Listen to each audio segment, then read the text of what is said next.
Visa وغیرہ یہ issue تھوڑی ہوگا، افغانی نہیں آئے ہوئے اتنے جو ہے نا.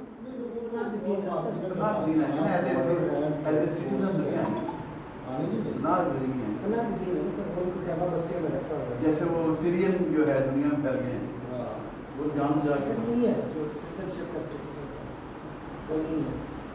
نہیں. اب اگر وہ ہجرت کا مطالبہ کرے حکومت سے نہیں مانیں گے.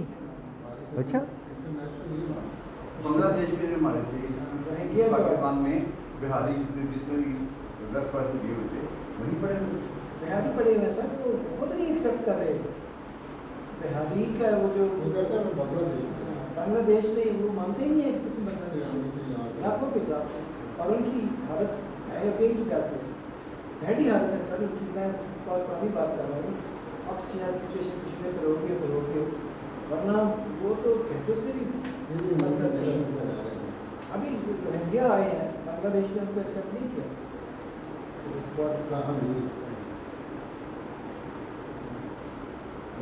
اللہ تعالیٰ کوئی نہ کوئی سبب ذریعہ بنائے جو بھی تکلیف میں ہیں. اچھا آزمائشیں ہیں. تو کہا فَأُولَٰئِکَ مَأْوَاهُمْ جَہَنَّمُ، تو بس یہ لوگ ماوا ٹھکانے کو کہتے ہیں اور جہنم، اور آگے کہا وسعت مسیرہ بہت ہی برا ٹھکانہ ہے.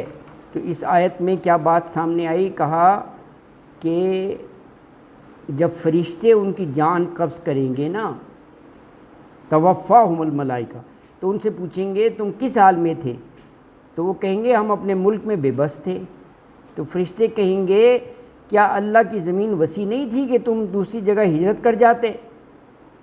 تو کہا کہ پھر ایسے لوگوں کا ٹھکانہ جو ہے نا جہنم ہے، جو بہت ہی برا ٹھکانہ ہے. دیکھیں اگلی آیت میں یہ ان کا ذکر ہے جو واقعتاً بے بس تھے. ایک تو ہے کہ لالچ اور اس میں، اور ایک یہ ہے کہ وہ کوشش بھی کر رہے ہیں، نیت بھی ہے، سب کچھ ہے، لیکن ان کا کوئی وہ بن ہی نہیں رہا، سلسلہ ہی نہیں بن رہا. تو آپ دیکھیں اسی لیے اللہ سے ہے ایکسیپشن، کیونکہ جب اتنی سخت سزا کا ذکر بتایا نا کہ ماواہم جہنم وسعت مسیرہ، تو کہا کہ یہ لوگ اس سزا سے مستثنی ہیں. کون؟ الا المستضعفین من الرجال والنساء والولدان، الا سوائے مستضعفینہ، کمزور، بے بس، تینوں اس قسم کا ذکر آ گیا. من الرجال والنساء والولدان، رجالی مردوں میں، والنساء عورتوں میں، والولدان بچوں میں، بچوں سے. لا یستطیعون حیلۃ، یہ آ گیا. لا نہیں یستطیعون، استطاعت رکھتے تھے، حیلۃ کسی بھی ہیلے کی، کسی بھی چارے کی، کوئی طریقہ کار کی. ولا یہتدون سبیلا، ہاں اس میں کور ہو گیا. ولا یہتدون سبیلا، کوئی راستہ ہی نہیں مل رہا. چاہ رہے ہیں وہ، کوئی لالچ نہیں ہے گھر بار اور یہ کاروبار کو نقصان کا. ولا اور نہیں، یہتدون وہ پاتے، سبیلا کوئی راستہ. اللہ اکبر. تو اس آیت میں کہا کہ البتہ وہ بے بس، وہ مستضعفین، مرد، عورتیں، بچے، جو کوئی تدبیر ہی نہیں کر سکتے تھے، کوئی ہیلا، کوئی طریقہ کار، اور ہجرت کے لیے کوئی راستہ ہی نہیں پاتے تھے، وہ مستثنی ہیں. دیکھیں پھر لا ہے، یہ آیت ختم ہو رہی ہے نا 98. تو پھر آگے بتایا کہ اللہ تعالیٰ ایسے لوگوں کو معاف کر دے گا. پیچھے سخت سزا تھی نا کہ مأواہم جہنم، تو ان کو معاف کر دے گا، کیونکہ یہ واقعتاً ان کے ساتھ جو ہے وہ عذر اور یہ مشکل اور یہ معاملہ تھا. فَأُولَٰئِکَ عَسَى اللَّهُ أَن يَعْفُوَ عَنْهُمْ وَكَانَ اللَّهُ عَفُوًّا غَفُورًا. فَأُولَٰئِکَ، پس یہ لوگ، عَسَى اللَّهُ، امید ہے اللہ، ان کے، یعفو، معاف کر دے، عنہم، ان کو، وَكَانَ اللَّهُ عَفُوًّا غَفُورًا، اور وکانا ہے اللہ عفواً معاف کرنے والا، غفورا بہت بخشنے والا.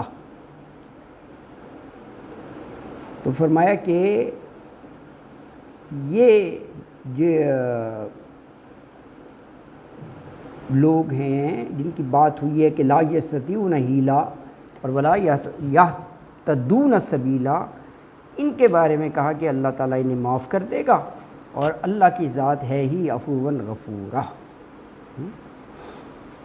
اب دیکھیے یہ وہاں آپ کہا تھا نا فرشتوں نے کہ الم تکن ارض اللہ واسعہ، اسی بات کو دیکھیں ایک نئے انداز میں کہا کہ جو ہجرت کرے تو اللہ کے زمین میں تو وہ مراغمن بھی پائے گا اور وسعت بھی پائے گا۔ وَمَن يُهَاجِرْ فِي سَبِيلِ اللَّهِ يَجِدْ فِي الْأَرْضِ مُرَاغَمًا كَثِيرًا وَسَعًا وَمَن يَخْرُجْ مِن بَيْتِهِ مُهَاجِرًا إِلَى اللَّهِ وَرَسُولِهِ ثُمَّ يُدْرِكُهُ الْمَوْتُ وَقَدْ وَقَعَ أَجْرُهُ عَلَى اللَّهِ وَكَانَ اللَّهُ غَفُورًا رَحِيمًا۔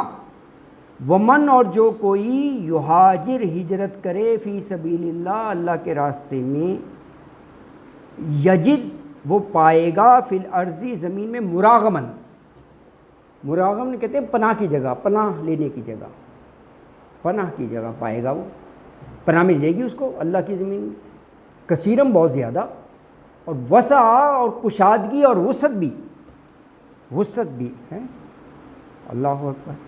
اور کہا وَمَن يُخْرِجْ مِن بَيْتِهِ مُهَاجِرًا إِلَى اللَّهِ وَرَسُولِهِ،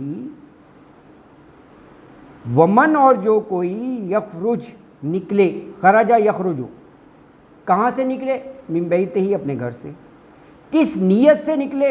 مہاجرًا إِلَى اللَّهِ وَرَسُولِهِ، گھر سے تو اپنے کام سے بھی نکل سکتے ہیں نا، کہا مہاجرًا ہجرت کے خیال سے، إِلَى اللَّهِ اللہ کی طرف، وَرَسُولِهِ اور اس کے رسول کی۔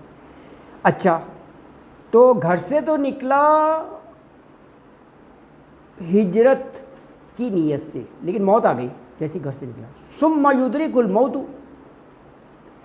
پھر یدرک پالے اس کو موت، تو نیت پر اجر ہوتا ہے نا، تو ثواب تو اس کو مل گیا، ثواب تو مل گیا، اگرچہ اس نے ہجرت نہیں کی، ابھی تو گھر سے نکلا تھا، تو کہا فقط وقع اجرہ الی اللہ، تو فقط بلا شبہ وقع ثابت ہو گیا، وقوع پذیر ہو گیا، اجرہ اس کا اجر اللہ، اللہ پر ملے گا، وکان اللہ غفور رحیمہ، اور ہے اللہ تعالیٰ بڑا بخشنے والا، بہت رحم کرنے والا۔ تو اس آیت میں یہ فرمایا کہ جو اللہ کی راہ میں ہجرت کرے گا نا، یہاجر فی سبیل اللہ، وہ زمین میں بڑی پناہ گاہ، بڑے ٹھکانے پالے گا، اللہ کی زمین کو وسعت پائے گا، وسیع پائے گا، وسعتاً۔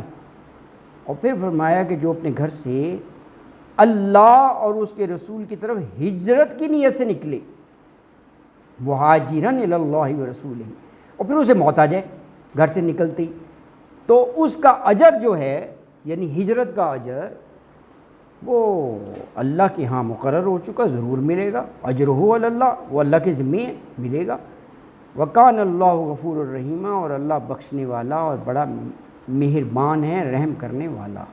صدق اللہ العظیم وما علینا الا البلاغ المبین۔ تو الحمدللہ یہ 14 رکوع جو ہیں اس کے آپ سورہ نساء کے یہ مکمل ہو گئے، الحمدللہ۔